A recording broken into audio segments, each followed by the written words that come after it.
اور اسلام کا ایک مزاج ہے حیا کے پوائنٹ آف ویو سے، وہ ہر مسلمان کو پتا ہے،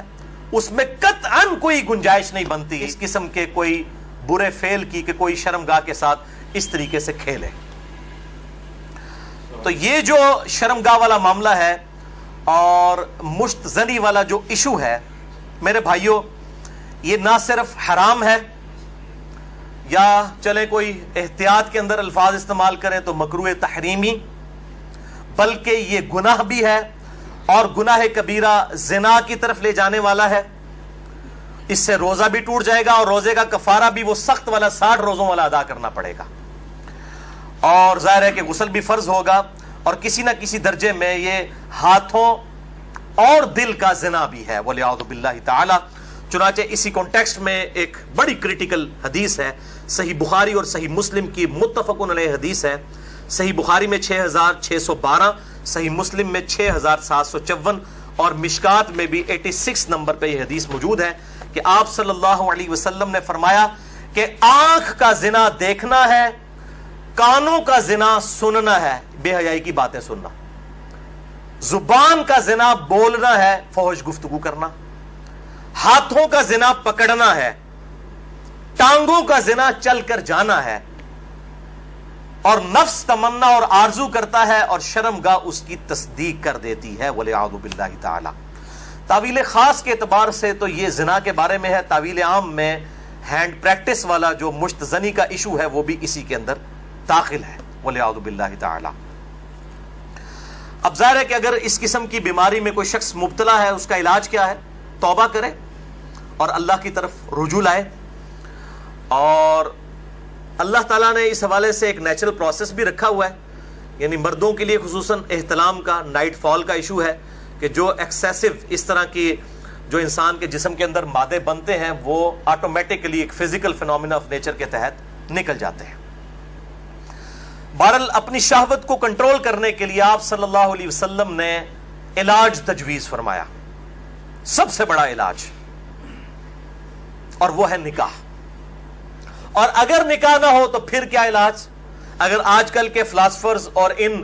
جو سو کالڈ بزرگوں کے فتوے مانے جائیں تو وہ تو کہتے ہیں کہ جی آپ نعوذ باللہ جو ہے وہ مشتزنی کر لیں، یہ علاج ہے۔ نبی صلی اللہ علیہ وسلم نے یہ علاج تجویز نہیں فرمایا۔ صحیح بخاری اور صحیح مسلم کی متفقن علیہ حدیث ہے، بخاری میں 5066 اور مسلم میں 3398، اور مشکات میں بھی موجود ہے 3080 نمبر۔ آپ صلی اللہ علیہ وسلم نے فرمایا، اے نوجوانوں کے گروہ، تم میں سے جس کے پاس استطاعت ہے وہ نکاح کرے، یعنی جو فائنینشلی سپورٹ کر سکتا ہے، جس کے پاس اتنا خرچہ ہے کہ معاملات کو لے کر چل سکتا ہے۔ یہ فائنینشلی میں کیوں کر رہا ہوں؟ وہ حدیث کے الفاظ اس کی حفاظت کر رہے ہیں۔ اگر کوئی شخص استطاعت نہ رکھتا ہو، اسی حدیث میں آتا ہے آپ صلی اللہ علیہ وسلم نے فرمایا، تو اس شخص کو چاہیے کہ وہ روزے رکھے، یہ روزے رکھنا اس کی شہوت کو ٹھنڈا کر دیں گے۔ اور اسی حدیث میں الفاظ ہیں کہ آپ صلی اللہ علیہ وسلم نے فرمایا، اگر تمہیں استطاعت ہو تو شادی کرو، نکاح کر لو۔ شادی کرنا نگاہوں کو نیچا کرتا ہے اور شرم گاہوں کی حفاظت کا ذریعہ ہے۔ ہینڈ پریکٹس وغیرہ یا ان چیزوں کی طرف نہ لڑکے کے لیے جانا جائز ہے نہ لڑکیوں کے لیے جانا جائز ہے، یہ بالکل حرام ہے، اسلام میں اس کی بالکل اجازت نہیں ہے۔ سورہ قد افلح المؤمنون میں بھی اللہ نے حکم دیا، اور سورہ معارج میں بھی کہ الا علی ازواجہم، کہ مرد اپنی بیوی کے علاوہ اور عورت اپنے شوہر کے علاوہ کسی تیسرے راستے سے اپنی خواہش پوری نہیں کر سکتے، نہ ہاتھ کے ذریعے نہ کسی اور ذریعے سے۔ تو اور حضرت عثمان ابن مظعون رضی اللہ تعالیٰ عنہ، یہ بھی صحیح حدیث ہے، فرماتے ہیں ہم سفر میں ہوتے تھے، بیویوں سے دور ہوتے تھے، تو ہم پہ عورت کی جدائی بہت شاق گزرتی تھی، اپنی شہوت پہ کنٹرول کرنا بہت مشکل تھا۔ ہم نے نبی سے اجازت مانگی کہ ہم اپنے آپ کو کسی طرح خصی کر دیں، نامرد بنا دیں، تو آپ صلی اللہ علیہ وسلم نے اس سے منع کیا ہمیں۔ اب آپ دیکھیں حضرت عثمان ابن مظعون اتنی شدید کنڈیشن میں کہ اپنے آپ کو نامرد کرنے کے لیے وہ تیار ہو گئے تھے۔ فرمایا، حدیث کے الفاظ ہیں، لو اجازنا لاختصینا، اگر نبی ہمیں پرمیشن دے دیتے تو ہم اپنے آپ کو نامرد کر دیتے، یعنی ہمیشہ کے لیے نامرد ہو جاتے۔ تو اس قربانی کے لیے بھی حضرت عثمان ابن مظعون تیار تھے کہ اتنا خطرہ تھا ان کو، لیکن نہ انہوں نے نبی سے پوچھا کہ کیا میں ہاتھ سے اپنی خواہش پوری کر سکتا ہوں، نہ نبی نے ان کو بتایا کہ تم یعنی ہاتھ کے ذریعے مجبوری میں اپنی خواہش پوری کر لیا کرو، نہ نہ نہ نہ نہ، نبی نے ان کو بھی حکم دیا ایسے موقع پہ تزوج الودود الولود فإنی مباہی بکم الامم، محبت کرنے والی عورت سے اور اولاد جننے والی عورت سے نکاح کرو، میں تمہاری کثرت پہ قیامت کے دن فخر کروں گا۔ تو آپ صلی اللہ علیہ وسلم نے بزبان حال بتا دیا کہ یہ جو اللہ نے تم پر مرد پر اتنی شہوت مسلط کی ہے، خواہش مسلط کی ہے، اس کی وجہ یہ ہے کہ اللہ نسل چاہتے ہیں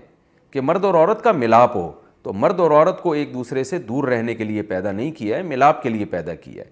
تو اس لیے ایک ملاپ کی ایک ناجائز قسم ہے، ایک جائز ہے۔ ناجائز ہے گرل فرینڈ بوائے فرینڈ، یہ حرام ہے۔ ولا متخذاتی اخدان، ولا متخذی اخدان قرآن کے الفاظ ہیں، کسی لڑکی سے تمہیں دوستی کی اجازت نہیں ہے۔ اور جائز طریقہ کیا ہے جو سورہ مومنون میں اور سورہ معارج میں اللہ نے بیان کیا، الا علی ازواجہم، کہ اپنی بیوی بنا کے اپنی خواہش اس سے پوری کرو، فإنہم غیر ملومین، اور اللہ نے فرمایا یہ لوگ قابل ملامت نہیں ہیں۔ اگر نکاح کے ذریعے آپ خواہش پوری کرو گے تو آپ کو دنیا تو ملامت کرے گی، لیکن اللہ کی نظر میں آپ کو سرٹیفکیٹ مل گیا کہ آپ قابل ملامت نہیں ہیں۔ یہی وجہ ہے کہ علماء نے لکھا ہے کہ جو بیوی کے ذریعے بھی اپنی خواہش پوری کرے نکاح کر کے، اسے ملامت کرنا، اسے تانا دینا، اس پہ کفر کا خطرہ ہے، کیونکہ اللہ نے اس کو سرٹیفکیٹ دے دیا ہے کہ بھئی یہ قابل ملامت نہیں ہے۔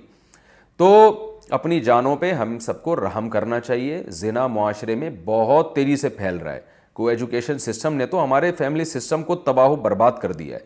تو اللہ میاں نے جو اجازت دی ہے الا علی ازواجہم او ما ملکت ایمانہم، اور کیا فرمایا فمن ابتغى وراء ذلک، جو نکاح کے علاوہ، اللہ نے ذالکہ جو ہے نا اس میں اشارہ ہے، ہاتھ سے اشارے کے وقت یہ ذالکہ کا لفظ استعمال کیا جاتا ہے، گویا اللہ نکاح کی طرف نا بیوی کی طرف اشارہ کر کے کہہ رہے ہیں کہ اس کے علاوہ کوئی اور راستہ اگر تم نے اختیار کیا، یہ کیوں گویا ہاتھ سے اشارہ کیوں؟ پتہ چل جائے بس یہی حلال ہے، ہینڈ پریکٹس حلال نہیں ہے تمہارے لیے،